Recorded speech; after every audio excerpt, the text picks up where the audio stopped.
Fiat 500e. I'll show you some imperfections and just how closures and electronics still function as new. So just a quick outside walk around here.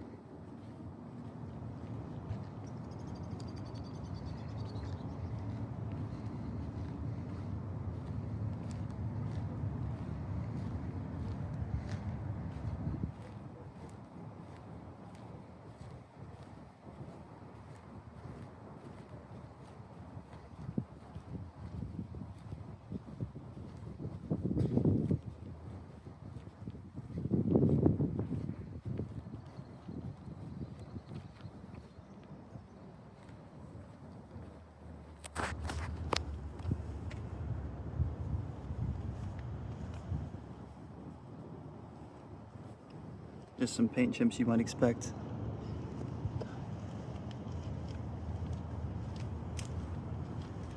Honestly, really nothing major on the hood. You might expect less paint chips on a car like this, that you would again anticipate lower speeds on and therefore less rocks kicking up. So that sort of speaks to the condition of the car. It's hard to tell here, but the car did have those HOV accessible stickers on them, and there's a bit of discoloration just over time. The paint has faded. It would just be in this shape here. Again, quite difficult to tell it was there. Some chips on the bumper. Get another one.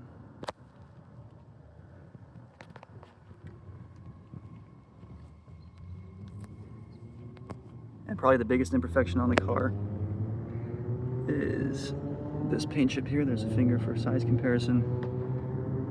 And again, that's where the sticker was. It's hard to see the discoloration, but there is a bit, that's a good shot of it, a bit of fading there. For imperfections on the outside, really the only other thing to mention is this wheel, one of the wheel caps here. You can replace them discolored in black, and then finally some rock chips on the side skirt. So now into the interior.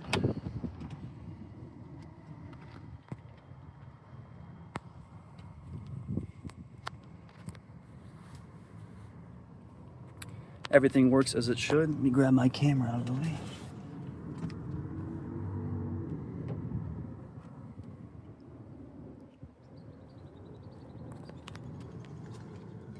And I'm sure there will be some range discussions. I've seen this as high as about 115, 110. Really just depends on your driving style.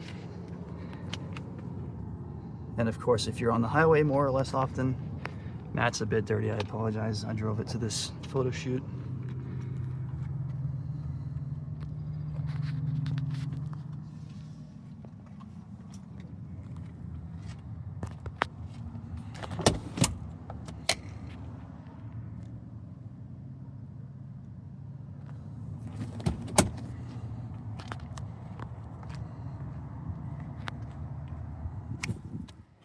Just some paperwork here. I believe these are the original air compressor, and this is, you can see on the other side, it's the original Fiat 120 volt charger. Back is pretty clean. And of course, these fold down.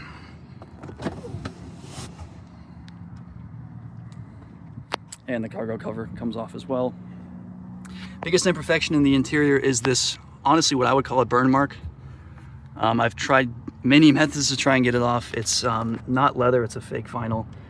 So there's someone probably a lot better at detailing than me that could fix this. But seeing as it's in the back and out of view, I don't think it's something that'll bother you. And really the only other imperfection to mention at the inside, bit of a scuff by the 500e mark there. And then on the dash as well.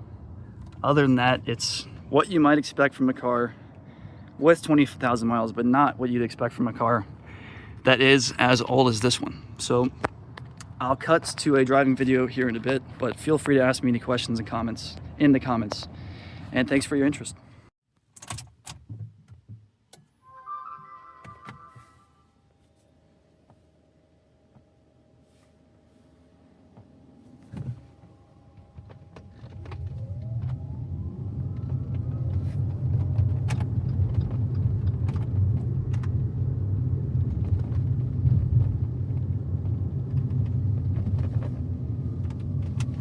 Every weekend, I'm Tony Michaels, Lee Bryce, Brandon Lake on the way for you, and more insiders with Pretty Little Poison that kicks it off.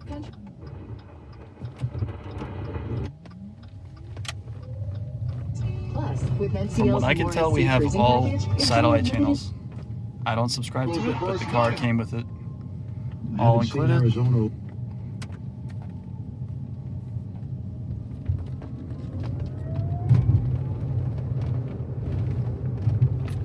So I have an e-Golf as well, 2017.